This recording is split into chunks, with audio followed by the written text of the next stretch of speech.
এই গরমে যদি আমের চাটনি হয়, খাবারের শেষে যদি আমের চাটনিটা হয় কেমন হবে? আর অনেক মজা লাগে আমের চাটনি, কিন্তু কাঁচা আমের চাটনি। এইখানে আমি 1 কেজি আম নিছি, 5টা আমের মতো।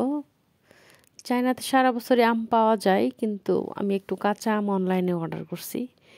এখন আমগুলো শিলা হয়ে গেছে, পানিতে ভিজিয়ে রাখছি 10 মিনিটের মতো।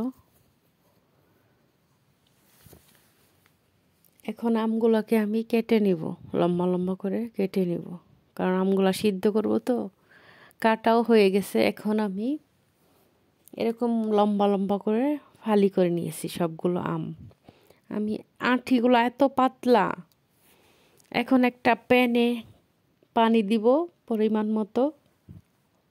পানিটা ফুটে উঠলে দিয়ে দিব আমের টুকরোগুলো। আমটাকে আমি 10 মিনিট সিদ্ধ করে নেব, এই জন্য একটু বেশি করে পানি দিলাম। এখন দিয়ে দিব লবণ। লবণ দিয়ে আমি আমটাকে সিদ্ধ করে নিব একদম ঘড়ি ধরে 10 মিনিট। 10 মিনিটের মধ্যেই আমটা সিদ্ধ হয়ে যাবে। এখন আমি অন্যদিকে কিছু মশলা টেলে নিলাম, শুকনা মরিচ, তারপর ধনিয়া, জিরা, এগুলো আমি টেলে নিলাম। এখন আবার মূল রেসিপিতে চলে যাব। দিয়ে দিলাম পাঁচফোড়ন আর হলো শুকনা মরিচ। এখন দিয়ে দিব লাল মরিচের গুঁড়া। এগুলো একটু ভেজে নেব।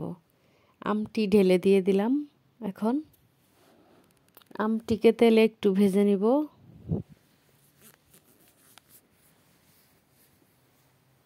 এখন দিয়ে দিব লবণ।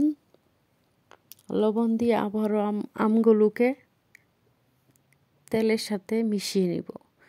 আমগুলো সিদ্ধ হয়ে গেছিল অলরেডি সিদ্ধ করার সময়। এখন শুধু পুরন দিব।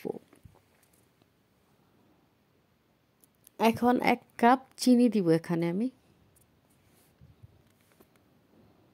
একটু লাগবে টক, মিষ্টি, ঝাল, 3টের কম্বিনেশনে হয়ে যাবে চাটনি, আমের চাটনি। প্রায় হয়ে গেছে।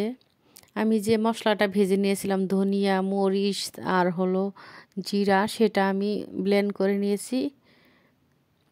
এটা উপরে দিলে ঘ্রাণটা অনেক সুন্দর আসবে। এখন দিয়ে দিলাম সেই মশলাটা। আর একটু নেড়ে চেড়ে নিয়ে নামিয়ে নিব। এই গরমের মধ্যে এই আমের চাটনিটা কিন্তু অনেক মজা লাগে।